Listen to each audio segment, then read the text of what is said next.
Okay, thank you. Hi, everyone. Okay. Oh, we're live. Hi, everyone. My name is Maggie, and thank you guys for joining this AMA today. I am the co-founder of Asian Hustle Network, and I will have Makayla introduce herself. Hi, everyone. My name is Makayla Gessford, and I'm a moderator at AHN. Thank you, Makayla. And Stephanie, can you introduce yourself? Hi, good morning, everyone. My name is Stephanie Thoma. I'm the founder, author, and networking strategy coach at Confident Introvert. Perfect. And thank you guys for joining. While you guys are joining this webinar, feel free to enter in where you are tuning in from. We'd love to know where in the world you are streaming in from. Good morning, Brian. Good morning, Christian. Good morning, Min.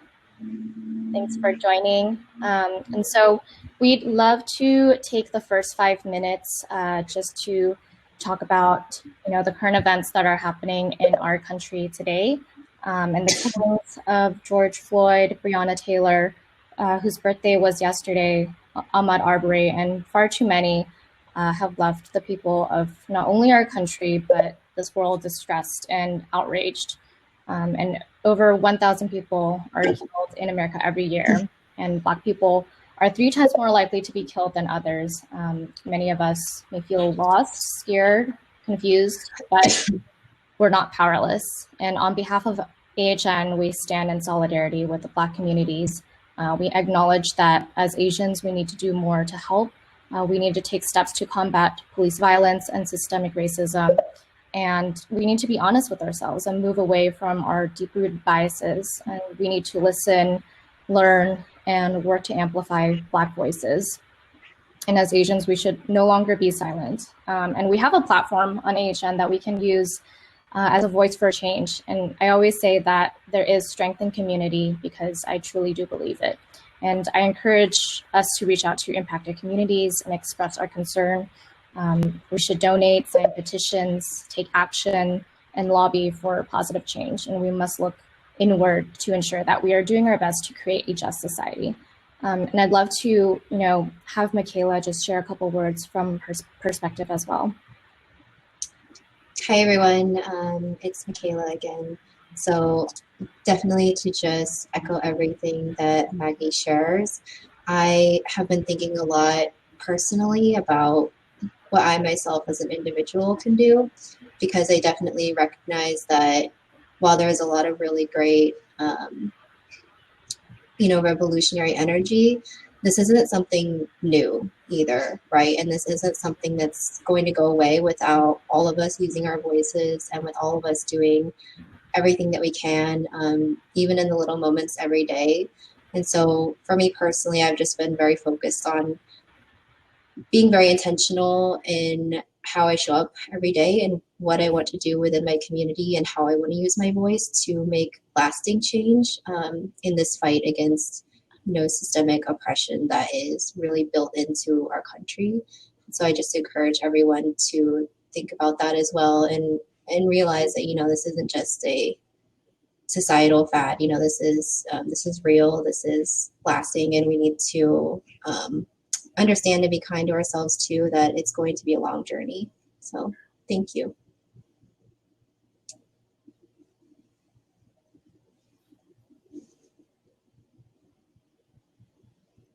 Thanks, Makayla, for sharing that. Stephanie, do you want to share a couple of words?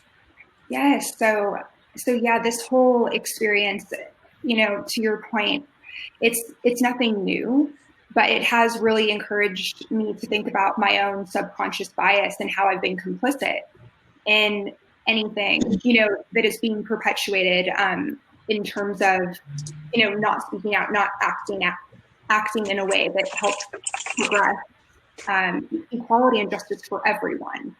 So I've been reading up on just different ways to uncover my own bias to then more effectively lead, but that just because there's still more for me or for some of us to learn, that doesn't mean that we should necessarily be silent or not act. There are situations in which maybe we'll say the wrong thing, but I think it's important to still speak and to still act to help progress equality and a lack of violence, because everyone deserves to live. Black Lives Matter. Thank you, Stephanie. And so we actually want to take a 30-second silence to acknowledge the lives of George Floyd, Breonna Taylor, Ahmaud Arbery, and far too many others to remember their lives and reflect. So please join us in a moment of silence.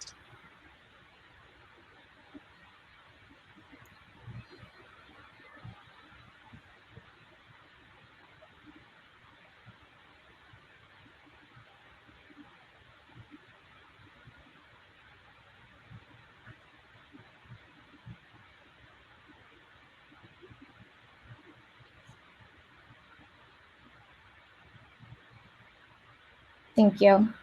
We must say their names, remember them in our hearts, and in doing so, move ahead in action.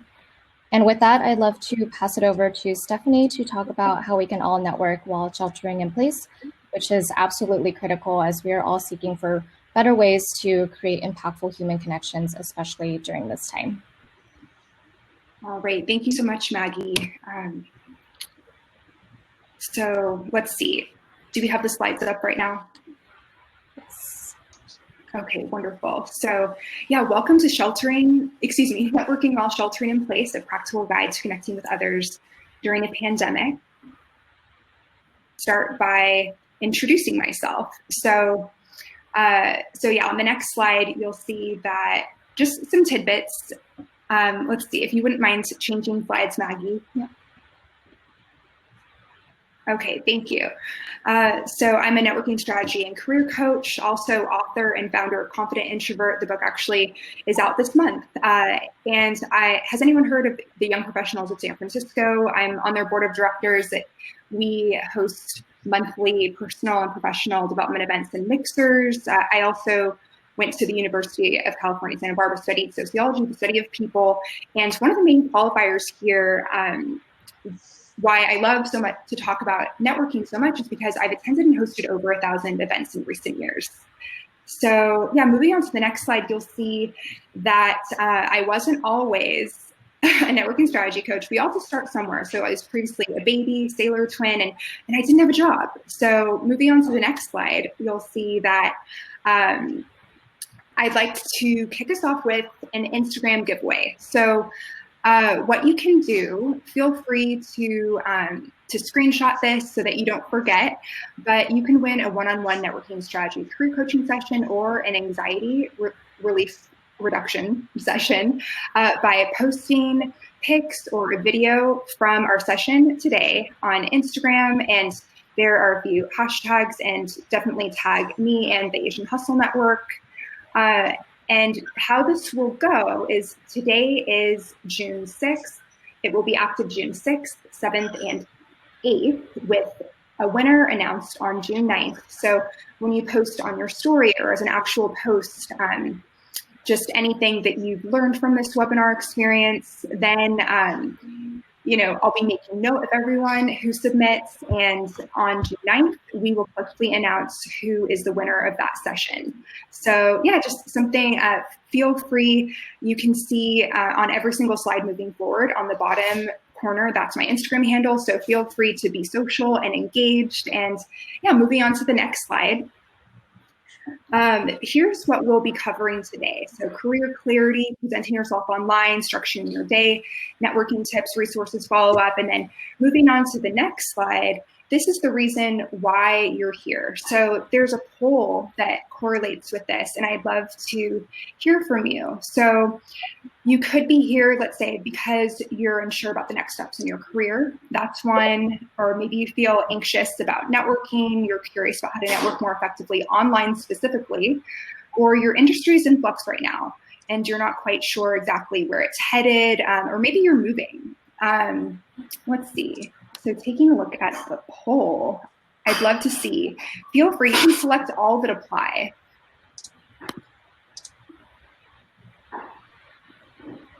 And yeah, so what we'll do, I suppose we'll revisit, and it'll be interesting to see exactly where you're at in terms of questioning your job security or excited for something new. That's one of my personal favorites. So yeah, we'll move on to the next slide and go over the results when we get them. And now we actually have another self-assessment. So feel free to answer this poll. Are you currently employed or unemployed? So typically when we're networking, the way that our society is structured is people have jobs, and that's how people spend a majority of their waking hours and kind of function and coexist in society. So chances are you fall into one of these two camps, currently employed, but maybe you're seeking to expand and broaden your network because of burnout, or maybe you realize, especially while sheltering in place, that you were previously in a somewhat toxic work environment, or that what you're currently doing for work is lacking meaning. Is that resonating with anyone? And feel free to utilize the chat function as well.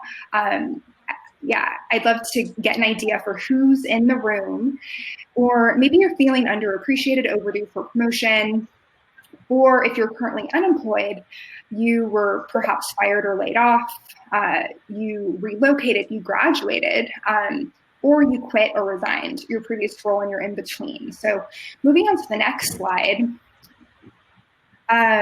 if you are currently in between things and were laid off, it is estimated that about 32.8% of workers will be laid off throughout this pandemic. So yeah, that's about 1 in 3 people. So just know that if you are in that situation, you're not alone.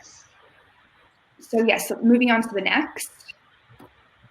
So here's another self-assessment. I'd love you to hop on that poll question about what you're seeking in your next role. Are you seeking, this is a great reflection question as well, not just what you think is expected of you or what is safest or, what is most desirable from an external perspective, but are you interested in something like, let's say that's full-time, salaried, benefited, permanent, I say permanent maybe in quotes because what is really permanent, but maybe you're interested in something that's more part-time with consistent hours, or freelance and contract work with a variety of different projects. Maybe you're also interested in starting your own business or a type of self-employment. So definitely let us know in the poll questions. And then, yeah, moving on to the next slide. So I'd love to hear from people, what is your dream role and industry? So this is something that you can jot down in the chat, but also just make note of to journal in more depth about later. Sometimes we get really caught up in, okay, this is where the money is, or this is what my parents want, or this is what I think looks good. So this is a call for you to identify what your ideal role would be and what industry it would be in. Thinking back to when we were kids, maybe you wanted to be a ballerina, maybe you wanted to be a singer, and kind of digging a little bit deeper into the whys. And that brings us to question number 2, how do you want to feel in your role and at your company? So if you're currently dissatisfied, burned out, then the easiest way to know how you want to feel in your next role and at your next company is to flip that, right? What's the reverse of what you're feeling now that you don't really care to feel anymore? Okay, so moving on to the next. So there's another poll question for this as well. But if those aren't coming up fast enough, then I encourage you to just, let's chat. Let's chat in the chat. So which sites are you currently active on? So here are some major ones, including LinkedIn, Facebook, Instagram, Twitter, TikTok, Snapchat, and YouTube.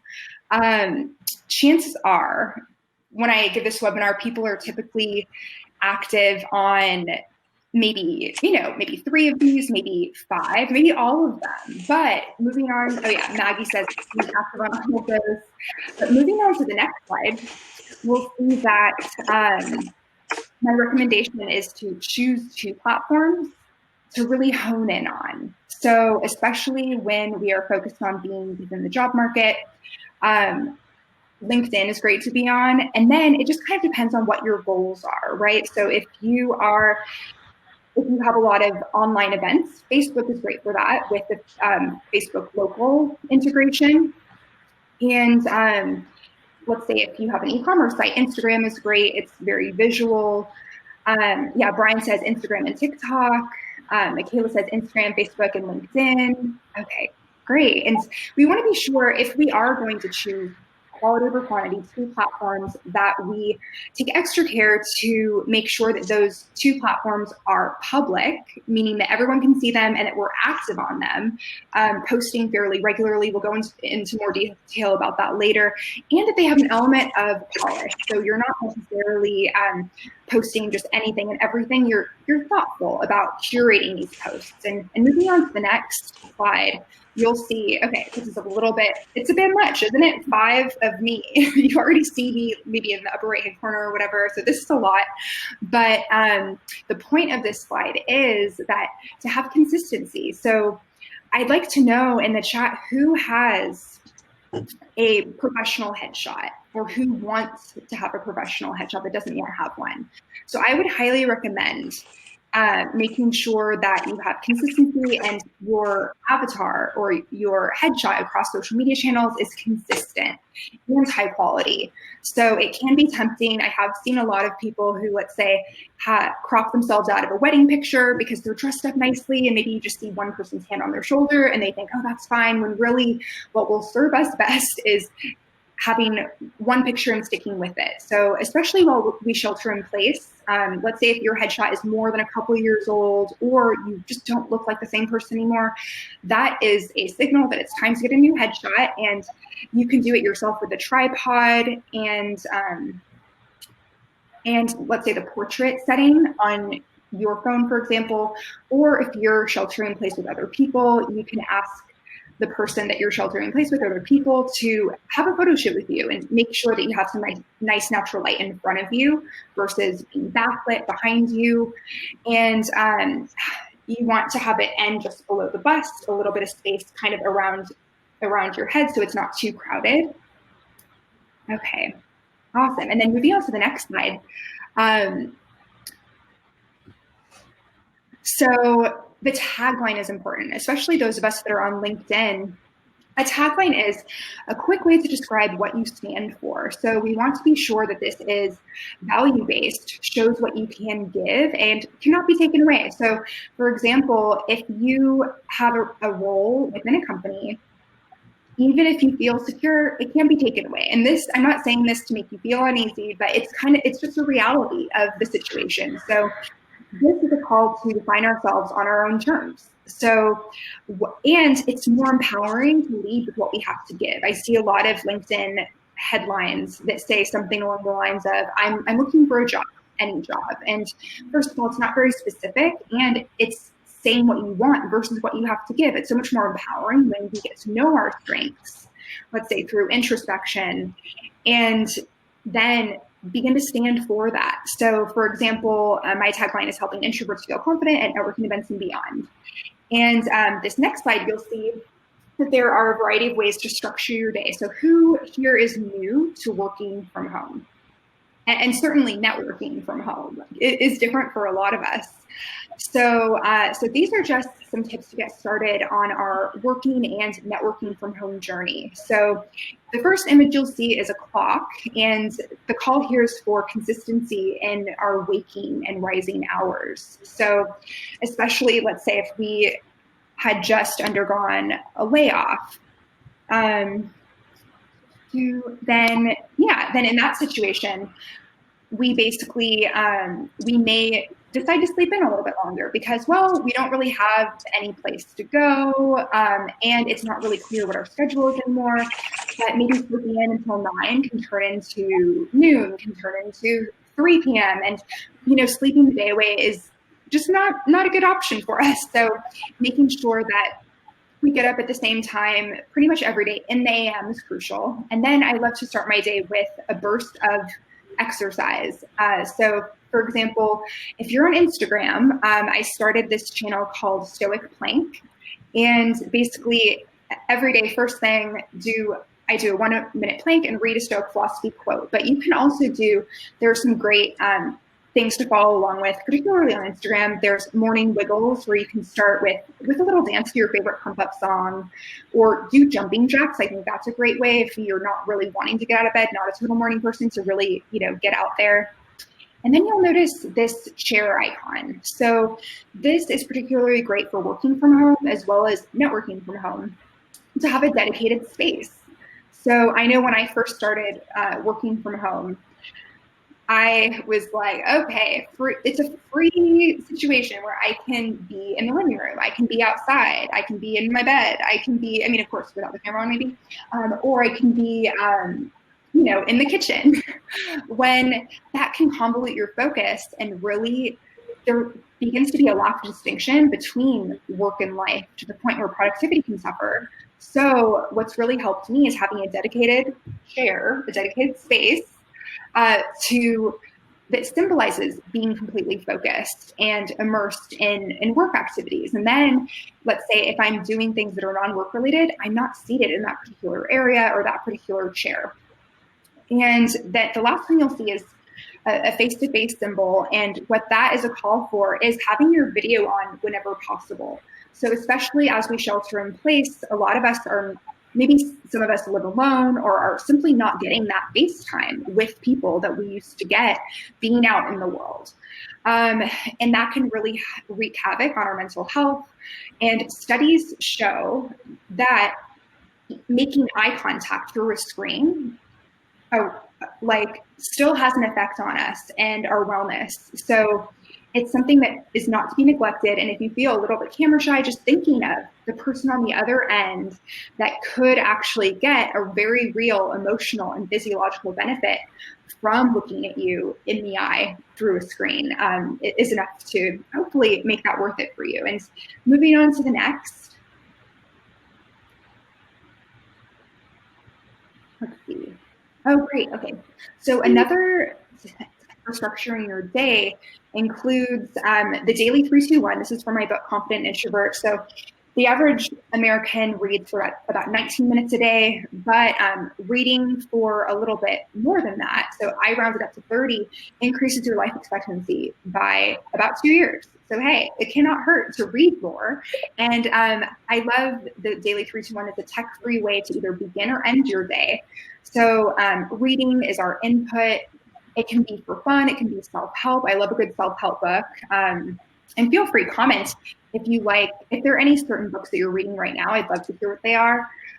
Then 20 minutes of journaling. So that's our output. Just anything that could be lingering in the back of our mind, stressing us out, keeping us from, let's say, restful sleep or from a productive day. And then after that, 10 minutes of meditation. And that kind of acts as a way to clear the playing field for either the day ahead or our dream state. So Maggie is reading Elon Musk. Awesome. Yeah, and moving on to the next. What I'd like to hear from everyone is what your biggest networking struggle is, and one intention that you would like to get out of today. So the common struggles that I hear, especially as it pertains to remote networking, is this idea that, like, which events do I go to, or how do I even get started? So feel free to move on to the next slide. And and you can let us know in the chat as well how you define networking. I've heard it described in a variety of ways, from it's slimy, it's fake, it's transactional.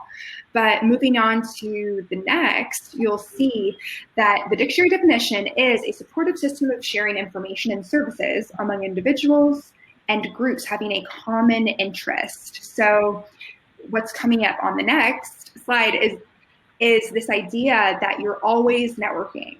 So this is a simple mindset tweak that could at first be a little bit jolting, like, oh my gosh, like I'm always networking. But again, the way that our society is structured, where people need jobs to make a living and it's a primary way of socializing, just know that every social engagement online or in person, whether it's for fun or explicitly for work, is a form of networking. Okay, so let's continue.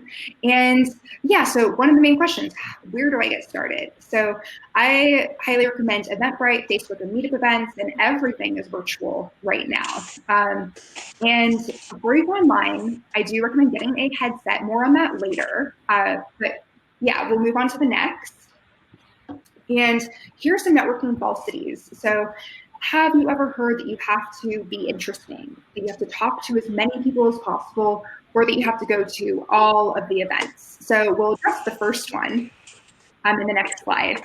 And so yeah, the idea that you have to be interesting is very you focused. And what you'll see on the following slide is the ideal alternative is to be interested, which is other focused, which if you did feel any sense of anxiety, this kind of takes the focus off of you and presenting this certain image, and it's more on authentically connecting. So we'll move on to the next networking falsity, that you have to talk to as many people as possible, just kind of line them up, saying your name and what your company is or what you need and move on, when really the next slide will show us that what we ideally would like to do is make a new friend. This can be a very powerful reframe. Networking as not necessarily making business contacts, but making new friends.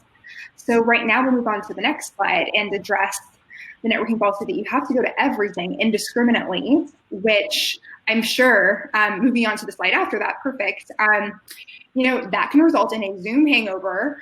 And an antidote for that is another concept from the book, Confident Introvert. It's a solitude sandwich. And what that looks like is having, let's say, in this case, we'll go with the image right in front of us. There's a turkey sandwich. So the turkey, all of the fillings, that's the event, that's the activity. And then the bread on either side is your solitude and the time that you take for yourself. And, I do self-identify as an introvert, getting more of my energy from solitude than from socializing. So I'd actually love to get a feel for the room. Who else identifies as more introverted, or are you extroverted? Do you think you're more of an ambivert, somewhere in the middle?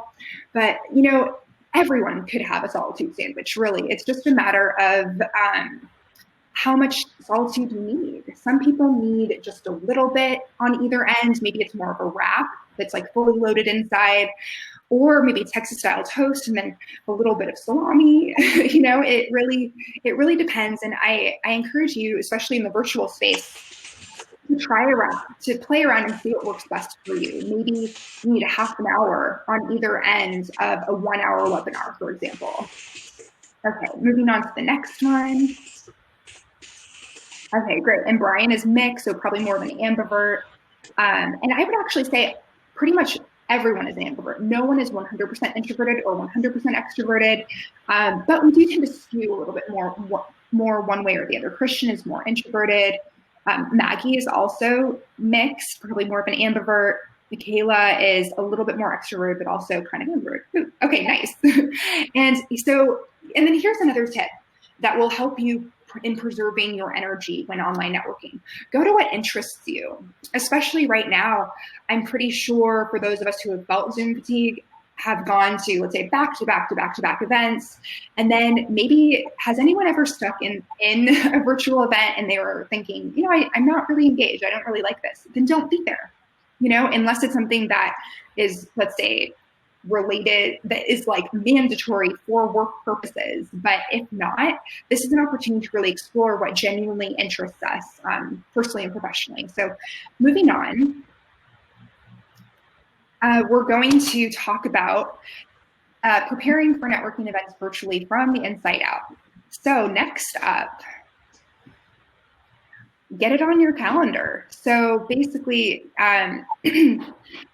especially in a virtual space, it can be easy to, let's say, like an event on Facebook, and then you go about your day and then maybe the day rolls around and you realize that you didn't go to that event that you wanted to go to. So what I like to do here is make a note in my calendar online with the event link and the time, if it's not already an option within the event sign up sequence, so that I'm reminded to log into these events that I'd like to go to. And next up, another way to prep is to have some fun with your style. So I know a lot of us sheltering in place, maybe we're not dressing up like we used to. Maybe our hair is not always brushed, or little things like that. But this really is a call to take the same amount of pride in your appearance as you did previously.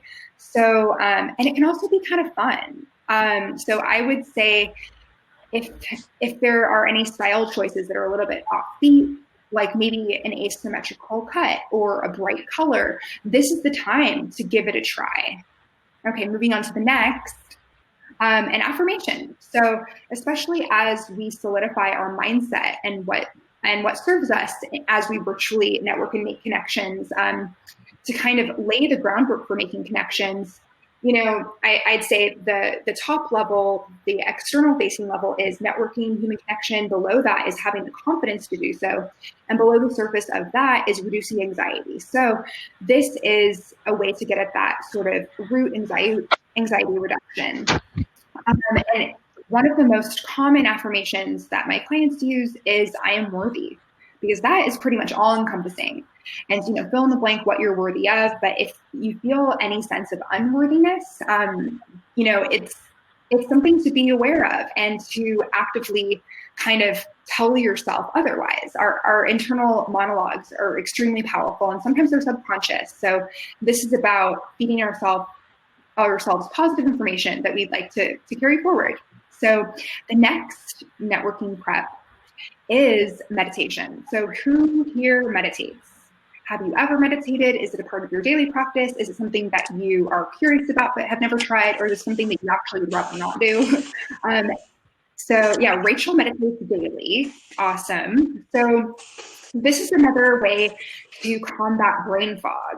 So especially as we shelter in place, maybe we have a little less human interaction than normal, and we are a little bit less social in the traditional sense. There can be some brain fog that creeps in. So meditation is a great way to clear that brain fog and to have a greater sense of clarity in our thoughts. And so Art says, okay, Art meditates. Christian has done meditating exercises last summer. Okay, great. Maggie has a goal of getting better at doing it, maybe being more consistent. Makayla has tried it, but isn't currently doing it. Okay, Art uses Headspace. Awesome. So yeah, one of the techniques that I recommend if you're new to meditation or would like to get back into it, even 2 minutes a day. I mean, I'd say 5 minutes is great, or previously I did say 10, but everyone has to start somewhere. The key is to make it a daily practice. That's how it will have the most impact on your life in terms of, a sense, clearing that brain fog. So I highly recommend the 4-4-4 breathing technique, where you breathe in for 4 counts, and then hold that breath for 4 counts and exhale for 4 counts. All right. Rachel says that she started a year ago and it changed her life. Yes, it's life-changing. I've been meditating almost every day for about 8 years. So I can definitely attest to the amount of clarity that comes from doing it really consistently. All right. And then we'll move on to the next slide. All right. So, okay, now that we're sheltering in place, and, as we mentioned at the introduction of this webinar, there's a lot going on in the world right now. There's a lot of change and a lot of things being uncovered that were always there. So now is a really great time to cut small talk, which I know a lot of people are excited about, and other people are maybe kind of a little more weary of. But if you don't know what to say, but you'd like to start a conversation, and you're like, let's kind of dig a little bit deeper than usual because the state of the world, things are in flux. Let's talk about it. Here's some deep conversation starters that I recommend in your online networking. So let's see. So feel free to jot these down or take a screenshot that you can share on social. But one that I love is, what do you predict to be a positive outcome of social distancing? And keeping them positively skewed is another thing that I love, because there can be a lot of sort of doomsday spins on things. That's not really helping anyone. It's kind of perpetuating maybe thought patterns that don't serve us. So this isn't to say to ignore anything that's negative, but I think there's also a way to, when you're making a new connection, to collectively try to see the light in situations and be proactive in that. Okay, so moving on to the next. Getting started on video. Certain platforms that I recommend, let me know if you've used these in the comments, and to include Zoom, FaceTime, Google Hangouts. And the rules of thumb here, if I'm an attendee, I like to log in at least 15 minutes early. If you are hosting, I would say typically at least 30 minutes early, and make sure that you are in a quiet, clean location. So sometimes, let's say, I don't know, cups pile up somehow. This is definitely the time to clear everything out of the screen, and consider a headset for background noise purposes. Let's say if you have kids, roommates, animals, cohabitating in any way, maybe construction, it's really important. So just kind of, let me know in the comments, what's the weirdest or most interesting background noise that you've heard, or Zoom experience that you've had. I've heard some really interesting ones, including someone hearing a parrot, just kind of mimicking everything that was being said. I'm like, wow, like that's a new one. Yeah, chickens, see, there's something about animals. There are more of them out than ever during the shelter in place. They're like, you guys are at home, we're gonna come out. Kids being kids, says Christian. And also, again, back to that point, let's not default to avatars. This is our time to connect as humans. And especially while we shelter in place, it's important to keep that level of human intimacy as alive as we can. And also dress professionally. You may not need to be as buttoned up as usual, but making sure that, again, there's that element of polish where the hair is brushed, and you make sure that, you're not in your pajamas, little things like that. And also being present. So oftentimes there can be this idea of having 6 tabs open, okay, maybe 12, and listening to Spotify and texting your friend during the webinar. But, during online networking events, it's important to treat it like an in-person event where you are laser focused. And if you're speaking with someone one-on-one or in a small group, that you're completely there. So that can be something that's honed, but it first starts with awareness. Okay. And now moving on to the next, here are our virtual networking options. So in the slides to follow, we'll go over networking apps, online conferences, warming up cold leads, and being a connector. So moving on to the next. So who's on these apps? We have Lunch Club, Bumble Biz, and Shaper. And basically, these 3 apps, typically they came into existence to connect people in person from the app, and now they connect you over video. So I highly encourage you, if you haven't already tried out Lunch Club, Bumble Biz, or Shaper, to get on those apps and at least weekly meet someone new and have a conversation for about a half an hour. Okay, next. And okay, online conferences. So I attended my first online conference a couple of weeks ago, and it was such an interesting experience. It was 8 a.m. to 3 p.m. all weekends, and there were a variety of breakout sessions and speakers and one-on-one chats and fun happy hour activities. So this is an opportunity while we shelter in place to attend conferences that maybe we would not have been able to physically go to in the past, or maybe they were too far away, or maybe we couldn't afford them because now they're super cheap, they're virtual. So I would highly encourage you to open up your network in this specific way of seeking out online conferences that are perhaps in a different city, in a different country even. Okay, next one, please. Okay, and so another career coach came up with this 3-2-1 intro technique, and I loved it. So it's in here. So basically, Mel McSherry says that a way to warm up cold leads is to like 3 of their social posts and to comment on them. And this is to be confused with a one-word comment, a thoughtful comment, and then to send a direct message saying hello, and then, if appropriate, maybe after establishing a little bit of rapport, then asking for a meeting. So that's just something to keep in mind, the social media warm-up technique of 3-2-1. And moving on to the next slide, you will want to, when you're reaching out to these people that you'd like to communicate with, avoid language like picking your brain, and embrace the you view, emphasizing what's in it for them. So moving on to the next.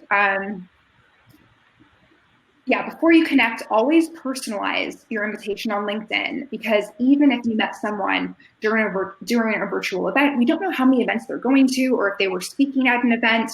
they may not even, they may not have gotten to interact with you in the chat, or if they did, maybe your name is not necessarily top of mind at the moment when they click into LinkedIn, let's say a day later. So yeah, it's always great to personalize with a message when you are sending a connection request on LinkedIn, just a reminder of how you know them, and you can ask for a virtual coffee with a clear why after you have connected. So moving on to the next slide. Another approach is to be a connector. So you can basically create a group on a social media channel and host either monthly or weekly meetups on a topic that you're passionate about or knowledgeable about, or would simply love to gather people around the topic of. So moving on to the next. Yes, so being a connector, you can also be a connector through establishing thought leadership and have more people coming to you. And you can attain this by, again, choosing your purpose and what you want to stand for and posting consistently on social media, choosing a couple of platforms that you post on at least 3 times a week, with perhaps a longer form thought leadership piece every month. Or maybe you want to start a podcast where you interview a thought leader if you don't yet. If you're kind of warming up to that idea for yourself, there are lots of options for us here. And moving on to the next slide. Yes, so post-event, you want to follow up within 24 hours to stay top of mind and get a virtual coffee on the calendar for the next 2 weeks. And be specific in your ask with a time and a date. So the next slide will show us that there is a sort of formula that typically works well when asking for a virtual coffee. And it looks something like this. So you have your greeting and how you met, and kind of what value you'll add in having a follow-up conversation, as well as your specific date and time that you propose. And what makes this so great is if the person that you're asking is, let's say, unavailable on Thursday afternoon, but they can spare 15 minutes on Thursday morning, or the following Thursday morning, then it just opens up the dialogue and people can kind of cherry pick, okay, I can do this part, but not that part. Let's just tweak an existing plan. So the next slide. Surprise, there's homework. Don't you miss homework from school? I kind of do. So what I'd like us to do is make a list of 10 companies that we really admire, or that maybe we aspire to partner with or work at, and then go on LinkedIn, go on Facebook, find 10 people who are connected in some way to those companies. And also, let's attend one virtual event per week if we're not already.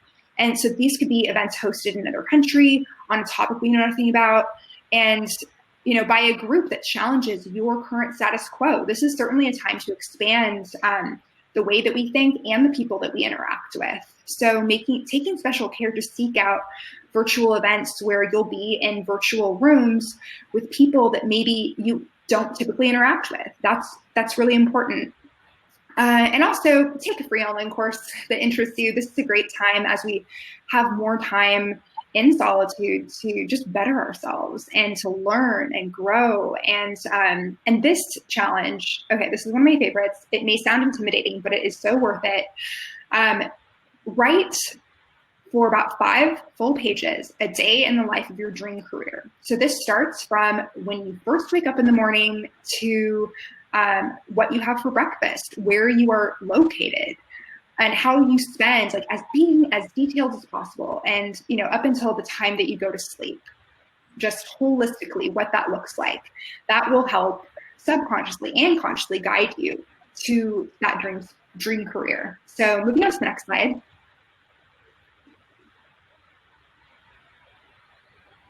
So yeah, we're pretty much at our webinar's close. My goodness, thank you so much for having me. I just want to go over what we've covered. So we've covered career clarity, what kind of job you want next, ways to present yourself online by focusing in on 2 platforms, ways to structure your day, networking tips, and certainly going to what interests you most, different resources like those one-on-one apps, and ways to follow up to get virtual coffees on the calendar.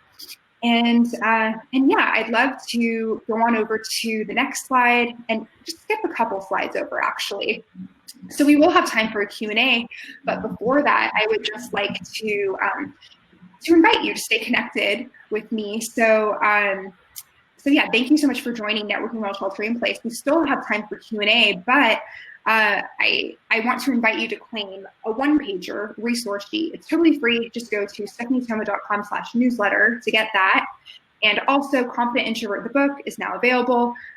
You can find that on my website as well. And yeah, I encourage you to post on social at least once, but you can get, if you post every day, you can get, 3 entries. So feel free to just continually get the word out and let me know, are you more interested in an anxiety relief session that would be a sort of deep meditation, or a more strategic networking career focused session? And with that, we do have about 9 minutes left, so we can take a few questions.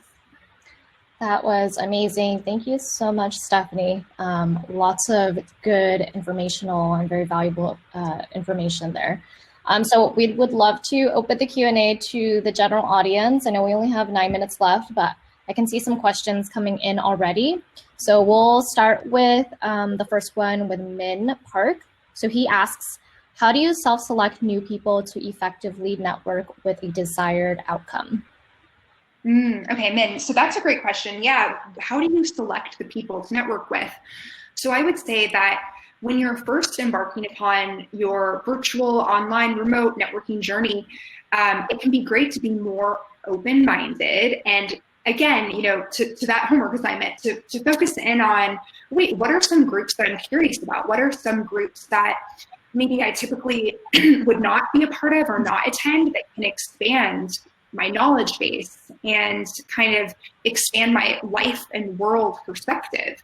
So when you select new people, I would say it all starts with the macro and then kind of funnels down into the micro. So it starts with the group and the community. So selecting those groups and communities that you would like to attend the virtual networking events of, and then from there, typically a popular format right now is to have, let's say, a speaker or a main format, and then perhaps the opportunity to have breakout sessions with, small groups. Or here's a tip, if that is not an option, I highly recommend when you attend a virtual event to be the person that says, hey, I love this content, and I know that we're kind of like-minded because you're here as well. I'd love to connect on LinkedIn, and then drop your LinkedIn link.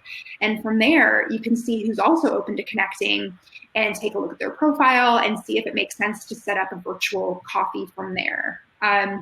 But yeah, I would say, how do you self-select new people to effectively network with the desired outcome? It also really depends on what your desired outcome is. So again, we can be, if your desired outcome is to find a new job, maybe you're attending a meetup of recruiters, So there are different ways to be strategic, depending on your outcomes that are desired. Perfect. Thank you for that answer, Stephanie. And then Makayla, do you want to ask the next question in the queue? Sure. So we have a question from Niles Chang asking, and you touched on this a little bit, Stephanie, but maybe you can go into some more detail. But how do you make a networking encounter feel as personal as possible, even if it's professionally focused? What are some of your favorite questions to ask to accomplish the personal factor? You shared a really great list earlier, but maybe you have some other tips to just get that personal connection going. Thank you, Makayla. So Niles, that's a great question. A lot of us are kind of walking that fine line of wanting to be super, super polished and buttoned up and professional. But if this pandemic has shown us anything, it's that, there is a fine line between our personal and professional selves. This isn't about being, let's say, Superman or Spider-Man, all those characters that are one way at work and a totally different person outside of work. This is a great opportunity to integrate the two. So one of my favorite questions that may not have been mentioned on that last slide is, what personal projects are you working on right now that you're excited about? So, for example, this can be helpful, especially if someone's in between roles, or if, let's say, someone doesn't love their current job, then, it's like, wait, what hobbies do you have? Let's say that someone is an aspiring DJ and they mix some tunes at night, and no one ever asks them about that, and they haven't really talked about it publicly, but it's something they're passionate about and love. And so that question kind of opens the doors to something that's a little bit more personal. And who knows, there could be opportunities to monetize or to make that professional in the future. But I think that some of the most rewarding and fulfilling career paths can come from what personally and intrinsically motivates us. Yeah, I definitely agree. I think it's really important for you to kind of find like that background information and like what interests the both of you so that you can make that connection on the forefront, right? Okay, so we have a next question from Brian Pham. How do you craft your email to get the person you are interested to connect with you regarding business? Okay, so to be clear, so I think that's a great question. So how do you craft an email to get to get someone to connect with you regarding business? Mm-hmm. So I would say so this actually is a great next question to put forward, because it kind of piggybacks off the last one, because if you're 100% business up front, in some cultures that can really work, especially, but it's one of those things, I think it can be great to strike that balance of being up front and saying, hey, this is my business objective, this is the ROI for you, and also kind of building that rapport and having those soft skills. So, Deborah Tannen is a sociologist and a communication expert, and she talks a lot about report versus rapport. So right now, this question sounds very report focused. That is traditionally more masculine, where it's really not so much about like, oh, what do you have in common? It's like, okay, here's the business, versus rapport, which is more getting to know you. And that is traditionally a little bit more feminine. Everyone has aspects of feminine and masculine within them. So we're accessible. We are able to access both essentially. So yeah, how do you craft your email to get the person you're interested to connect with regarding business? I would say it depends on who you're initiating communication with, but having an interest in them. There are lots of great tools for finding out about a person beyond their role, and the relationship will be stronger if you're able to identify what you have in common. So for example, looking at their public Facebook, LinkedIn, Instagram, if you see, for example, that they are involved in a certain sport, let's say they're a runner, and then it's like, wait a second, I'm a runner, then you're able to kind of relate on that topic. And this isn't to say you start a conversation, oh, you run, but you can balance both, right? You can balance both report and rapport by mentioning something you have in common and gauging interest, and hey, I have this opportunity, and again, leading with what's in it for them. You're not saying, I need this from you. It's like, oh, I think this could be valuable to you, and I noticed this, so that you touch both of those bases. Perfect. Makayla, you want to ask the next question in the queue?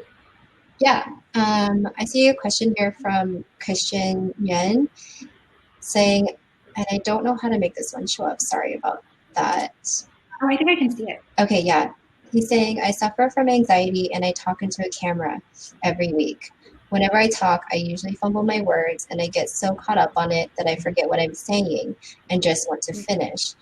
What advice would you give to work on this? It's a good question. Yeah, Christian, that is a great question, especially in this day and age. There's a new set of anxiety opportunities presented to us being in front of a camera. So actually, I was playing around with being on camera before shelter in place. And I will admit, I felt a pang of anxiety. I was like, ooh, like I would much prefer to be in front of people than to train myself to look into the camera, pretend like it's a person. It seemed very kind of, I don't know, like weird to me. And it probably feels weird to you too. There are a few different things that have helped me feel more comfortable on camera, including, so you do it every week. I would challenge you to do it every day. There's nothing like being on camera every day to desensitize the anxiety. So this is what I did with my networking event journey. I used to feel pang of anxiety at networking events, but after going to 1,000, I can assure you, I do not feel anxiety going to networking events anymore. But you don't need to go to 1,000. That's not the point. The point is to make it a part of your daily existence. And maybe it's not a networking event every day, because that's a bit much. Even from a networking strategy coach, I will say you don't need to do that. But engaging in a video chat with friends and family to get used to that experience. And if you would typically FaceTime with them, but then maybe in a more business context, you would be on your laptop, transition your personal calls onto your laptop to gain that sense of comfort. And I really like hiding, if it's possible, to hide my own image, because it's so weird and unnatural to have an image of yourself while you're talking, because naturally we want to look at ourselves, because in the real world, we're not able to look at ourselves, unless it's that very novel experience with someone wearing sunglasses that are reflective. I'm like, ooh, there I am. But yeah, it's unnatural. So hide that if you can. And then another sort of reframe and tweak that has been helpful is looking into the camera and, okay, this, just humor me here. The little dot, imagine that it's the pupil of a human eye. I know that, like one of my clients actually, she put a smiley face sticker near the camera to kind of help her perk up a little bit in front of the camera. So those are a few things that I would suggest to get started. And if you feel like there's pressure to get, let's say, friends or family on the line with you, then you can even record yourself and just kind of be on your own with your computer, looking into the camera, kind of having a monologue or pretending like you're talking to someone, and just making sure that you do that for a few minutes a day. Then your anxiety will lessen, and you'll gain more confidence in that over time. I like that. I totally agree. I feel like there's a lot of anxiety with virtual meetings, just because like we have them back to back, and you might feel anxious that you're late to one of them, or like you missed one of them, or there's no small talk anymore, right? It's just all like meetings and business related meetings. So I think it's very common to feel anxious. But yeah, I think whatever you said, Stephanie, all those pointers and tips, they are super helpful. Just making sure. I also think, doing more small talk and making it more personable helps a lot. And then like just doing it every day, just, making that a habit, it just is really helpful. Okay, so I think we have one more question from Min. I think he's asking, what about Zoom fatigue? So I think, what are your thoughts on Zoom fatigue? Yeah. So we did go into that briefly. I can go into more depth right now. So Zoom fatigue typically happens when we are in back-to-back events. And there are some times when we can't really avoid it. Let's say that they're all work related, but there are ways to safeguard ourselves against it. So a few of the ways that I recommend from a pure logistics standpoint is to make sure that in your calendar, you have carved out time for you. And by that, I mean time for you to exercise, time for you to eat. Because those are pretty much non-negotiables. Certainly eating every day, but beyond eating, exercising, especially while we shelter in place, to maintain a level of not only physical fitness, but it helps with our mental and emotional state immensely. So if during the shelter in place experience, you found that you're exercising less or not exercising at all, that's all the more reason to have a non-negotiable daily block of, let's say, 30 to 60 minutes. And if you make it 30 minutes, then maybe if you're not used to exercising, even a 15-minute workout every day will kind of perk you up and kind of leave you less susceptible to falling into a depression for being at home so often. This is just basic self-care that will help you be more efficient and effective in your meetings and in your virtual networking. So first I'd say fighting Zoom fatigue by factoring in you time that maybe doesn't have to do with the screen. And let's see. And then also, yeah, I mentioned the solitude sandwich. So again, carving out some time before and after each meeting or event. You're able to, if you have Calendly, for example, or another calendar tool, sometimes you can adjust the settings to say that you'd like at least 15 minutes in between meetings, or there are those of us that prefer to have a block of meetings. And then let's say, in the morning, we have all our meetings, and then in the afternoon, that's when we execute and get all of our work done. So you really just need to find out what works best for you. But yeah, again, because Zoom is a part of not only our work lives, but our daily lives. We are socializing on Zoom. We are dating on Zoom. There's like a lot that's going on Zoom right now. So I am a huge proponent, and a lot of researchers back this up, of getting out into nature and putting your phone on airplane mode and just deciding to unplug. And this is actually, this is another concept from the book. It's the tech-free code of 111. And what that looks like is making sure that you spend 1 hour per day that is tech-free, and ideally in nature if you can. Maybe even if that's like a walk around your block, right? Where you see some trees that are planted on the sidewalk, that can be as good as we'll get sometimes. And then the next one, so there's 1 hour per day, 1 day per week. So that would be maybe going on a hike if you can on a weekend day, and then 1 week per year. So that could be in the form of a vacation or a retreat, a staycation. It really kind of, it's been so helpful in my personal development journey to make sure that I leverage tech, but also unplug from it. And yeah, a lot of research supports this idea of being connected, being plugged in, but also taking that time and that care to connect with nature. Love it. Love it. Yeah, Zoom fatigue is a real thing. So they have like articles on it too. Definitely. I know we're at the top of the hour, but I also have a question I would love to ask Stephanie. Like, what is your best method in finding the right virtual events that fit your personality and needs? Yeah. Okay.